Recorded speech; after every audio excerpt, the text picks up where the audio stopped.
Okay, thank you. Thank you, Andrew. And thank you, Energy Simulation, for having me here today. I'm very happy to be part of the family as a new member since April this year. And I'm also very happy to meet you all in person here. I'm from ETH Zurich in Switzerland, all the way from Europe. And I set up a research group called EXPO, which is on exploration and operation of geothermal systems. And because many of you probably don't know me, I added one slide on my career so far. So I grew up and studied in Berlin in Germany and also spent some time with the industry until I realized that this is not my world. I would like to stick with academia. So I moved to the German Research Center of Geosciences in Potsdam to do my PhD and also my postdoc together with the University of Göttingen, which is in the center of Germany. And after that, in 2019, so after a postdoc in GFZ as well, I was appointed assistant professor in TU Delft.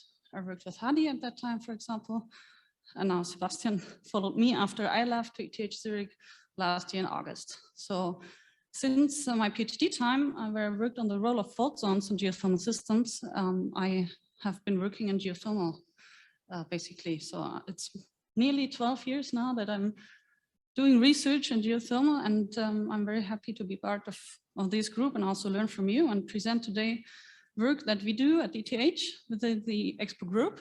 So you see the faces which are members of the team at the moment. PhD students, master students, a technician, but also a postdoc. And you see that we have a strong focus on fieldwork and working with real data.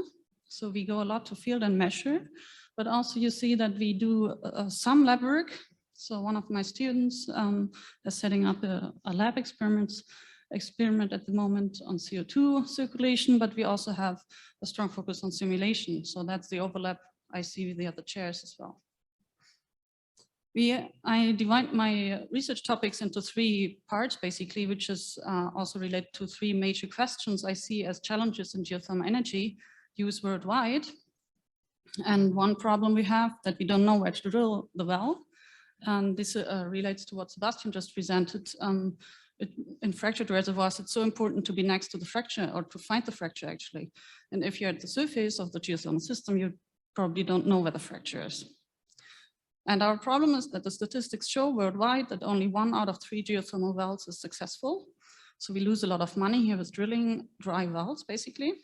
This is one of the major challenges I see here. The other 2 challenges are a bit related. So they are related to operational systems, so that are already in place and working fine. But how can we operate them efficiently, but also safely? And my research experience shows that we see often a drastic productivity drop after several years, like experience shows after 5 to 10 years. In high entropy systems, for example, that's shown here in this graph, that we have an increase in steam, which is nice in the beginning, but that does not hold for long. And also the brine production drops. And then what is related to safety is, for example, the pH. And I did study a field in Indonesia where we saw that 80% of the casing was lost within 1 year. And then you have to close the well down because this is not safe anymore to operate. I divide further my research areas of drilling success, efficient operation, and safe operation into single projects. They all get nice names to remember easily. And you see some maps where we work on fields. As I said, we go to the field. We work with real data from the operators worldwide. And the field work that always has a huge importance here.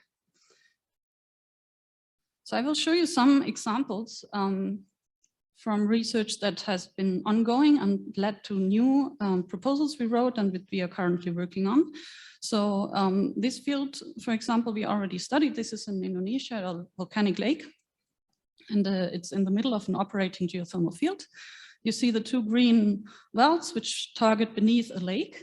So we have a volcanic lake, a volcanic crater lake, which is 6 by 800 meters. Basically, we have 2 wells that target below that lake, and both of these wells, each of these wells produce 20 megawatt of electricity, which is quite high. The total capacity of the field is 80 megawatts, so they produce basically half of the productivity of the field. And we asked ourselves, why are these wells located close to that lake or beneath that lake actually? And also then, if you know that the pH of the lake is 2 to 3 and the production, the produced brine from that wells also has a very low pH, then we came up with the question, is there a hydraulic connection between the lake and the wells? And why is the lake water acidic? Is there any relation between the lake, so the surface water bodies, and the subsurface reservoir? So what we did is, yeah, maybe I go back here. So what we did is renting this raft, what you see here, quite basic, and equipped that with our bathymetry equipment that basically measured the depth of the lake and also with some sampling equipment. So we took samples from the lake to understand the geochemistry here. And what we saw, you see here in these 3D images, what surprised us is not that the lake is shallow at the coastlines and then toward the center of the lake it's deeper, but we saw these deep holes that you see here as like funnels or deep, I don't know, you can say needles, for example, really deep. They go from, so the average lake depth is about 12 meters and then they go down to about 30 meters. And all of these deep cuts and holes are located at the western shore and are located along one line. And we know from onshore studies that there are faults, of course, in this field. And now we know that the fault is also continuing in the lake. And then we realized that these deep holes, where you can also see a nice image, and it's quite impressive if you're on the boat and see this image from the lake bottom, that these deep holes are exactly there where the faults meet. So there are intersection points of faults, and we know from onshore studies again, and you see these orange kind of bubbles over there, they are manifestations, hot springs, and they are also located at intersection points of faults. So we know from onshore that hot fluid is coming up at intersection points of faults, and we see the same in the lake as well. This is a side scan image from our instrument, and you see that not only we see the deep holes from the top and the lake bottom, but we also see that gas bubbles are rising from these deep holes. And then we went with our chemistry logger, I call it probably, into these holes. And I showed you one profile that we measured here on the right side. We measured temperature, density, salinity, the pH over depth in an interval of 15 centimeters. And if you remember that the average lake depth is about 12 meters, or let's say 15 meters in this case, after 50 meters, you see a difference in the profiles, especially in the temperature and salinity. You see that the temperature first decreases, which is quite normal for lakes. You get colder once you reach the bottom of the lake, and then the temperature is increasing in this case again. So we entered with our instrument the hole, basically. So we measured the temperature in the hole until the depth of 30 meters, and we realized that the temperature is constantly increasing. And then the same with the salinity. You see it's increasing a little bit, but then it gets quite bumpy, and you see the peaks below 15 meters up to 30 meters depth, where we see that there's also salinity increase. And then you see the blue arrows I put into from the left side, where we now propose that warm and saline water is inflowing into this deep hole. And on top of that, if you measure the pH at several points, and you see that the pH is decreasing as well. So we kind of proved the connection, the hydraulic connection between the depth and the lake, and the way how the fluid enters into the lake. The acidic, warm, and saline fluid is via these deep holes.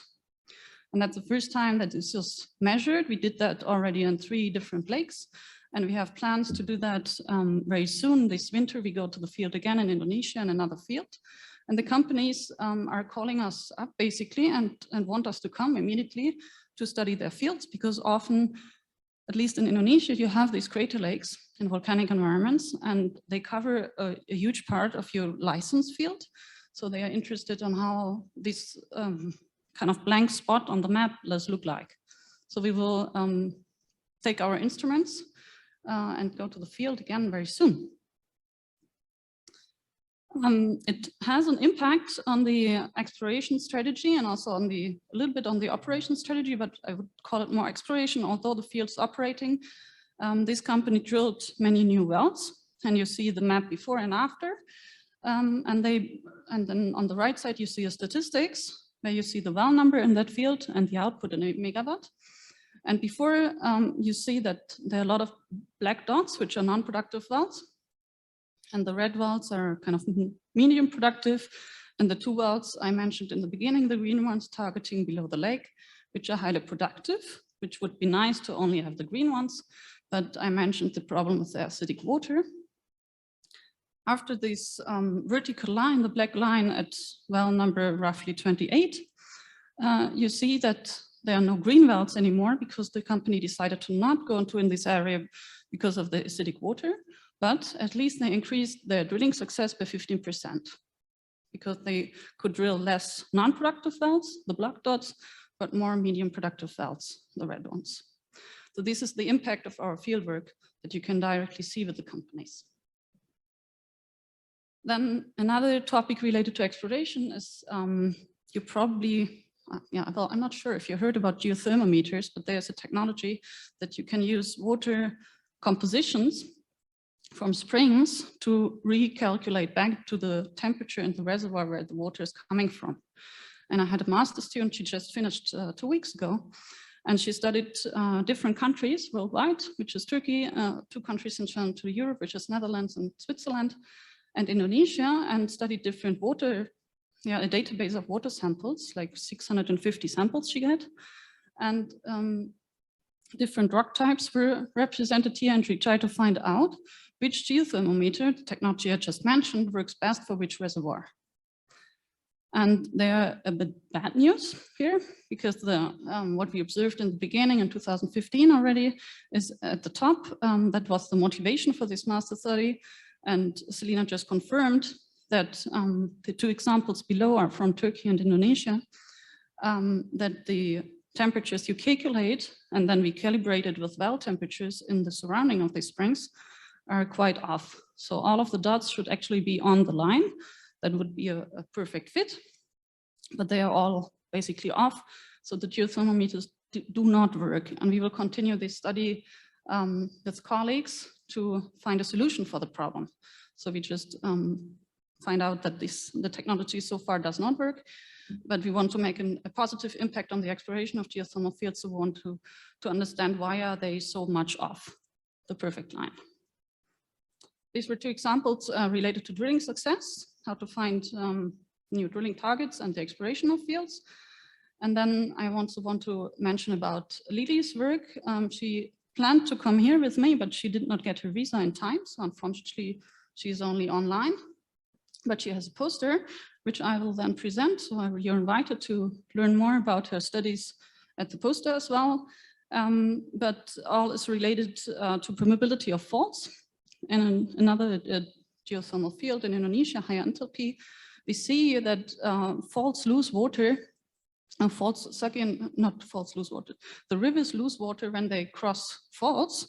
This is what you see on the top left image, where we measured the discharge in rivers with a normal tracer technology, which is used in hydrogeology normally. And we saw that the river has less discharge down the river, which should not be the case actually, right?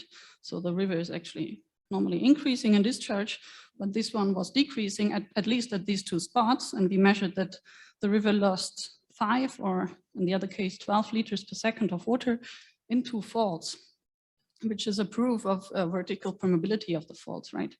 And we see this, I don't put the image here, but you see that in the red arrows of the 3D model, that we see an impact on the temperature of the wells already.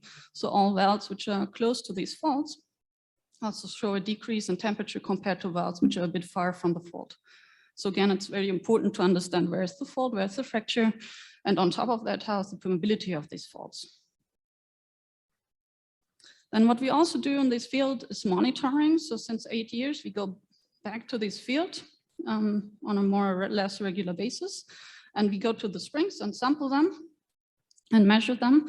And we observed that there's quite a bit of change going on here. So you see on the left side a map of the springs in 2 colors again.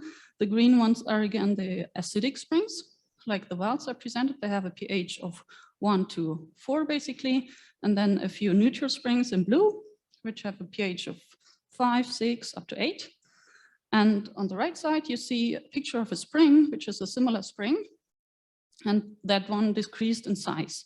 And we saw other springs which have less steam output or more steam output. So we see quite a change in this field. And then now in this map, you probably realized that on the left side, there were 2 blue dots before, but now they are also acidic springs. So they were decreasing in pH. And on the right side, I show the quite famous Gegenbach diagram. Lily just got her paper accepted where this is published, where we see that in the Gegenbach diagram, where you can differentiate between different water types, that the water samples, the sample locations basically move along these arrows I put in here. And I'm happy to explain more on that on the poster. So let's go to other projects, 2 or 3 other projects I want to present that we also do related to geothermal operation, which is quite special for the GG group I'm working in Switzerland, which is CO2-based geothermal system. So we don't use the water in the underground to circulate, but we use CO2 instead. And many studies before showed that this is much more efficient. So we can increase the efficiency by 2 to 4 times when using CO2. And not only that, especially in these EGS systems, where my student Nicholas is working on, we see, or we propose, at the moment it's just a proposal, that we have less chemical reactions. And Nicholas is now setting up a lab experiment to prove that we have less chemical reactions in the underground. And that's so important because the EGS systems are not economically viable at the moment. There's no EGS system worldwide that's just working on an economic basis. So we have to do something. And the main reason here is the chemical reaction of the fluid with the underground. So the clogging basically of the fractures. So Nicholas wants to see if we can do something about that. And I want to mention also a proposal we are just submitting at the moment, or we're working on a review at the moment, related to the Bedratto Lab, which is located in the Swiss Alps, a tunnel, a former railway tunnel, which is now used for scientific purposes. And we have already 2 geothermal wells in this tunnel and about 10 monitoring wells around these geothermal wells to monitor what is going on when we operate these wells. And for now, these wells were drilled and stimulated. And then the next step would be to circulate between the 2 wells, which is ongoing right now. So we already fractured and created the reservoir. And the next step is the circulation between the wells. And our so-called beach proposal then is suggesting to store energy in this fractured reservoir. So our idea is, and that's based on 10 million Swiss francs, basically 10 million euros roughly, to store energy in the winter time, for example, or in the summertime. If it's too hot, for example, you can store hot water in the underground and take it out in winter time. That would be the first time that we can use that and show that on a reservoir scale. Then I have 2 more students, which are Kevin and Serhat. They are also working on this technology I just described, using CO2 instead of water in the underground. Kevin did quite a bit of work in the Aquastor site here in Canada and already showed us, and now about to publish a paper on showing how this site would be very feasible to do the first CO2 circulation experiment. So until now, CO2 is basically stored in the underground, and we showed it's working, and we showed that if there's a cap rock, it's safe and so on. But for CO2 plume geothermal, how it was called in the literature before, is that we have to circulate the CO2 to gain the energy out, right? We have to produce the warm and hot CO2. We have to implement a CO2 turbine basically at the surface, and then we can produce electricity. That is the idea, and that is the focus of Kevin. He's also now studying a Swiss site where we propose to do such a test. And if there are any companies or anyone interested or has feasible sites, he thinks, and please get in touch with me. We are always open for collaboration and new ideas on that. And then we have Serhat. He's also working on CO2 plume geothermal, basically. He suggests to use abandoned oil fields where we have the infrastructure in place. We would not need to drill wells. no surface infrastructure. We just use the reservoir, and we probably know a lot about the reservoir, but replace the oil, which is probably still remaining, with the CO2 by time, which is done anyway in some geothermal and some oil fields. And he works also on the plume establishment phase. So how can we better, on the one hand, get the oil out, the rest of the oil, and on the other hand, fill the reservoir with CO2 to also circulate the CO2 at one point.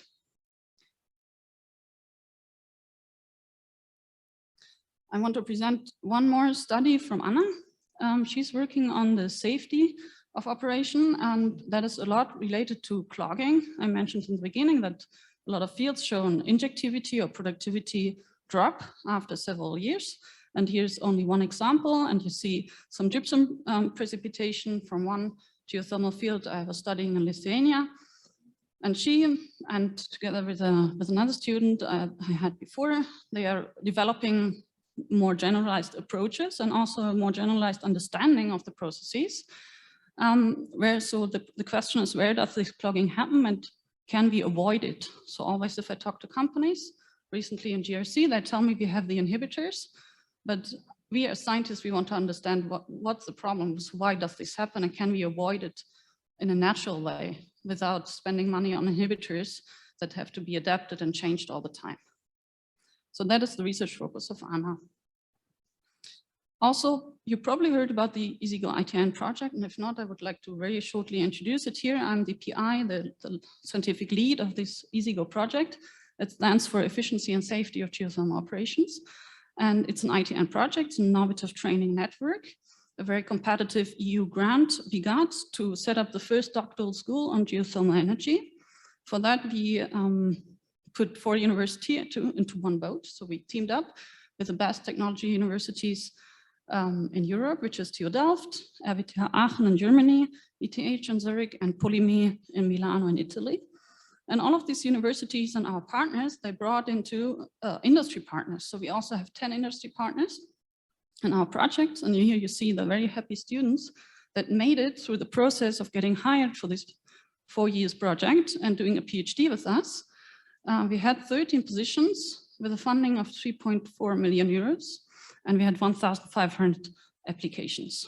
So they are very happy to have the degree with us at the end. If you're interested in one of these smaller projects, I'm happy to talk to you, and I acknowledge again the Energy Simulation Fund.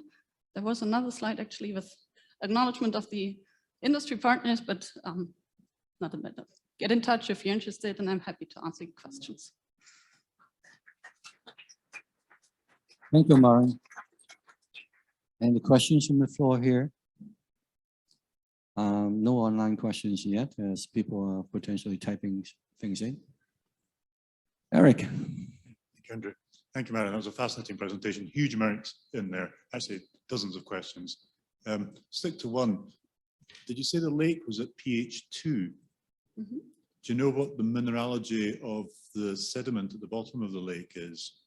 And were there any measurements of CO2 or H2S in the air above the lake? Well, we did not take samples from the sediments in the lake, but we are in a volcanic environment. So we have basically andesite and volcanic breccia in the surroundings, some tuff. We did not take core samples from the bottom of the lake, but also we saw that there are not many sediments. So the structure of the lake bottom is very clear. It is as if there's no sediments. Also, if you go down with the instruments, and sometimes we lost it and it touched the ground, so there was not much of turbidity or something. So there's not much of sediments. We did also not measure the air above the lake, but we know from hot springs and also from wells that there's a lot of H2S and CO2 coming out together with the brine. Did you say you were on the boat? Yes. Right, okay. Significant safety measures required there, presumably.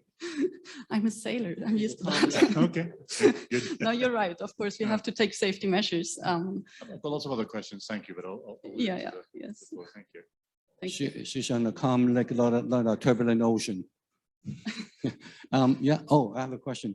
You mentioned about you didn't collect air sample for air quality or composition testing. Would that be something you should plan for? like using drones and stuff like that? Yes, I skipped that part, but the next lake studies we will do are not with the old school material we had so far with manual taking samples, but we are about to obtain a drone, an underwater drone, and an ETH. Anyway, in our group, we have an air drone, and we try to combine these systems. So we have a drone-based measurement setup that is underwater and above the water, that we can also put on different instruments. So they are some basic drones, and we have other equipment like salinity, temperature, pH. On the air drone, we think of putting empty sensors, so geophysical measurements as well. This is the plan we're obtaining now. Now, I remember we're talking about your program there. Did you mention about your ability to use the data to infer permeability, fault permeabilities and stuff like that too? Yes, yeah, that's our aim, to not only locate the faults, but also to obtain a measure of permeability, at least relative permeability, if it's more or less permeable. We also got cores from that field and could measure the real permeability, but that's then the matrix permeability. In the field, we use different techniques, like I said, the tracer measurements in the rivers. So if the water is kind of lost somewhere, but also we use simulation techniques, so modeling of our fields to get the permeability. And in that field, that example I presented, where we have the vertical permeability and the cold water is infiltrating into the reservoir, at the same time, we saw that two wells on each side of the fault have different chemistry. So we have a pH of 2 to pH of 5, and it's only 200 meters, and in between is the fault. So we know there's also a boundary. This fault is at the same time a conductor in vertical direction, but a barrier in the horizontal direction. These are the techniques and the real data we use to obtain that permeability information. Yes, exciting stuff. Certainly something similar to looking at outcrops, you have the luxury of being on a boat. So once again, thank you very much for your talk. Yes, thank you. Next, we have Roman Shaw, please.